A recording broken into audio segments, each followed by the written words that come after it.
Salut les amigos, aujourd'hui je suis au bord de la Meuse. Donc comme vous pouvez le voir, il y a un beau petit courant avec une veine d'eau, et à côté de la veine d'eau, évidemment un petit peu vers l'aval, ça se calme, et c'est là que je vais pêcher, entre la veine d'eau et l'endroit le plus calme. Normalement on pourrait faire l'un ou l'autre barbeau à cet endroit là. Je pêche avec mon mélange classique, toujours enrichi avec des pelets 4 mm, des Robin Red. Comme ça j'ai une granulométrie qui est plus grossière, comme le poisson est quand même beaucoup plus gros ici. Donc voilà, je privilégie des pelets un peu plus volumineux. Voilà. Pas serrer trop fort, ça ne sert à rien parce que le courant n'est pas énorme. Et si je pêche sur un 60 grammes,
si ce n'est pas un barbeau.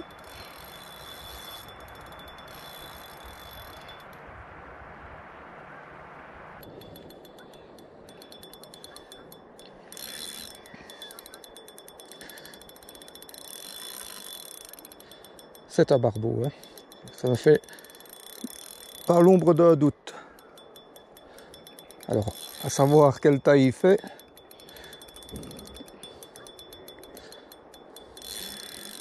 Je ne l'ai pas encore vu.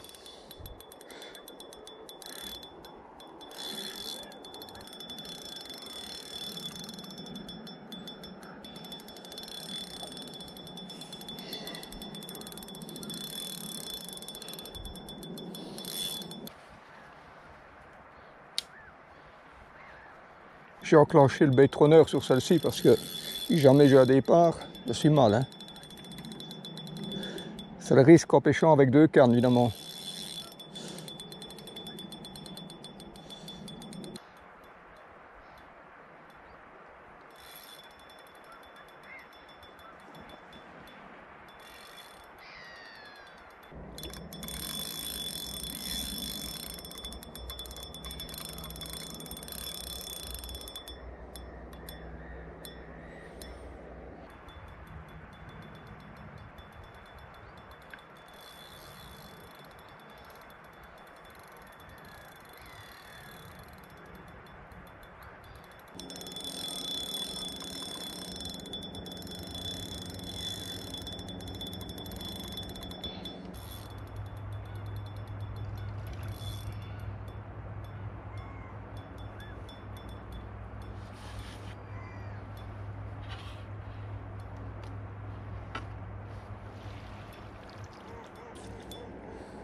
Commence à faiblir là, il remonte en surface. On va essayer de le cueillir, le faire monter, le faire glisser. Hop là. Voilà. Quand ils sont comme ça, normalement.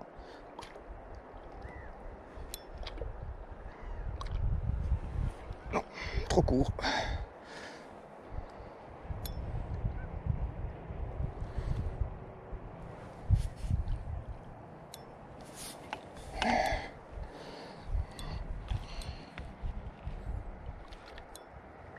Voilà.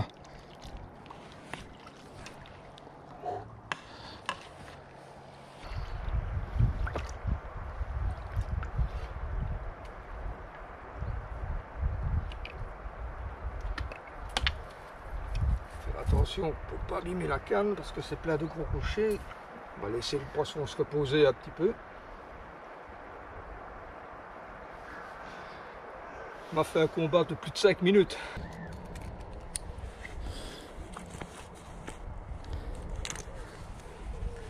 On va le décrocher dans l'épuisette qui est dans l'eau. Ah, il a perdu le pelet. Ouais. Je vois, regardez, l'hameçon où il est. Et on voit en dessous qu'il a encore une marque d'un autre hameçon. Il a déjà été piqué. Et ça, cette marque-là, persuadé que c'est un hameçon avec ardillon. Hein. Regardez l'hameçon sans ardillon. Hop, je pousse. Voilà, il est déjà défait. Allez, hop. Voilà. Et la différence. Il est pris un petit peu plus haut. On va lui laisser un petit peu respirer. Et on le montrera après dans la caméra. C'est autour des 75 cm. Ça, c'est certain.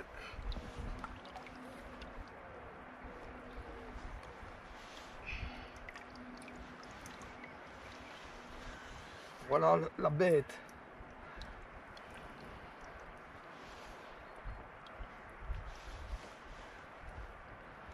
Pas prendre de risques hein, parce que il y a des rochers là.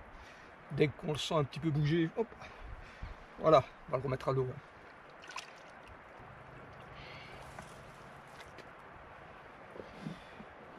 Le poisson n'est pas encore prêt à repartir. Hein. Il est vraiment épuisé, il a tout donné. C'est ça qui est formidable avec un barbeau.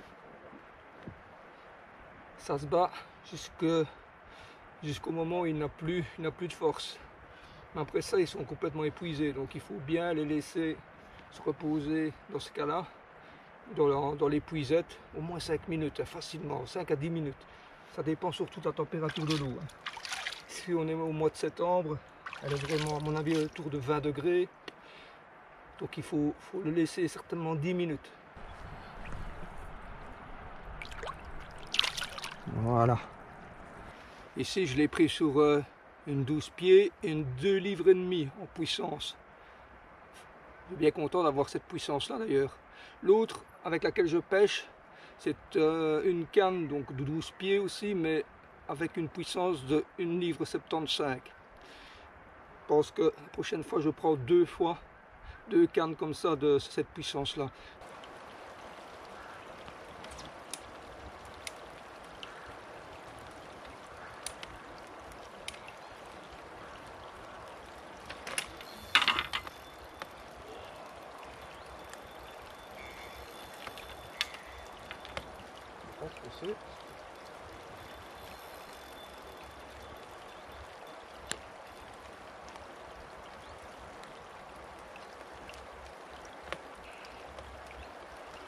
C'est une crasse ça. Ah non, non ça va. Une crasse qui donne des coups de nez. C'est une crasse.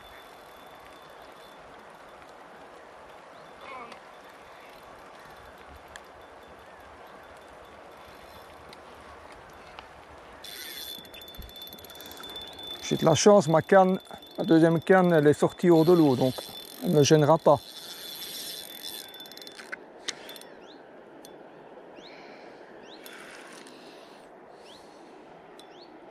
C'est une drôle de touche. Voilà, ça n'a pas des coups de nez violents, c'était comme si il y avait une crasse qui était prise dans le fil. C'est pas très clair la touche.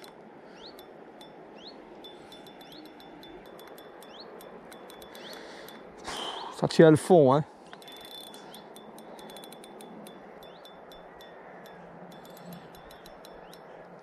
Ça semble lourd.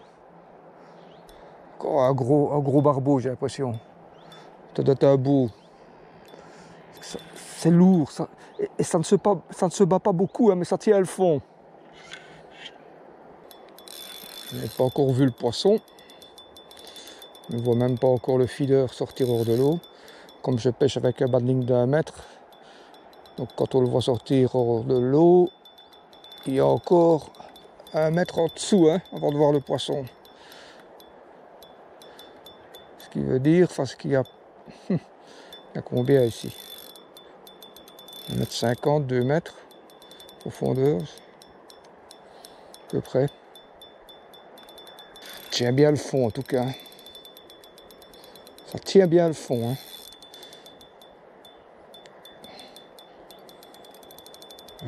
J'ai même l'impression d'être accroché dans le fond, mais au moment où j'ai ferré là, c'était une crasse, ça, quelque chose comme ça. Ça ne bougeait pas, et puis ça a commencé à donner 2 coups de nez, là j'ai compris que c'était un poisson. Donc,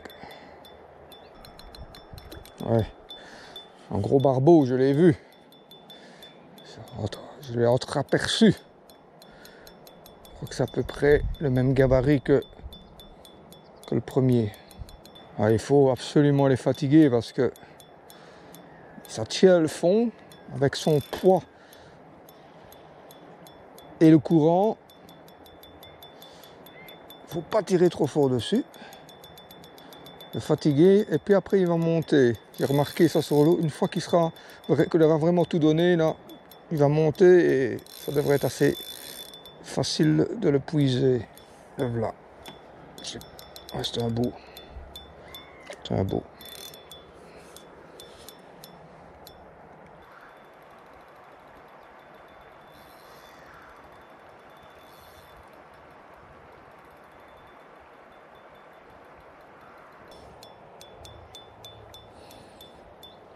Il commence un peu à faiblir là.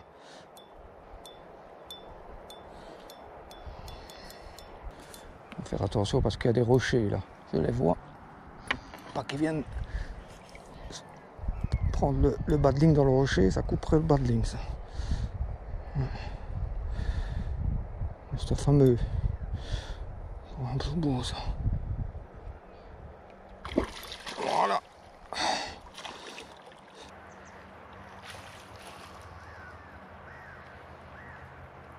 Bravo.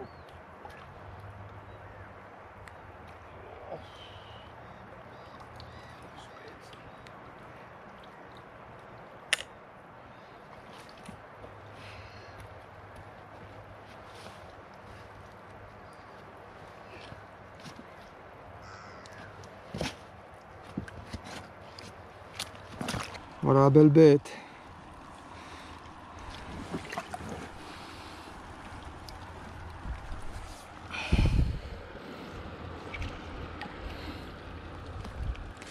Regardez, il est beau. Par rapport à ma main.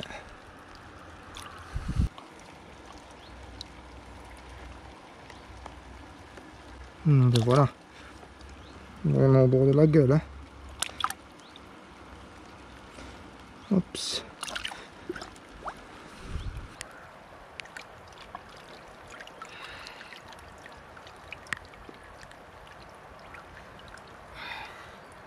Voilà la bête. Magnifique barbeau. Gros barbeau. 72-73 cm à mon avis. Un tout petit peu plus court que l'autre. Un bon 3,5 kg.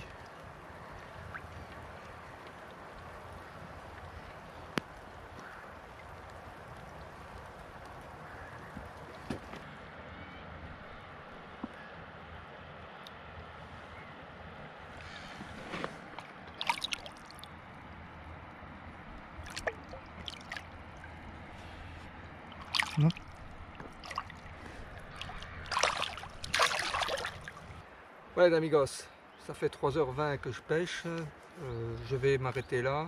J'aurais pris 2 magnifiques barbeaux. Je suis vraiment très content parce que c'est la première fois que je viens sur ce spot. Donc je suis vraiment très satisfait évidemment avec de tout beaux barbeaux. Voilà, j'espère que cette petite vidéo vous aura bien plu. J'espère vous retrouver avec moi la prochaine fois au bord de l'eau. N'oubliez pas de liker. Portez-vous bien. Ciao.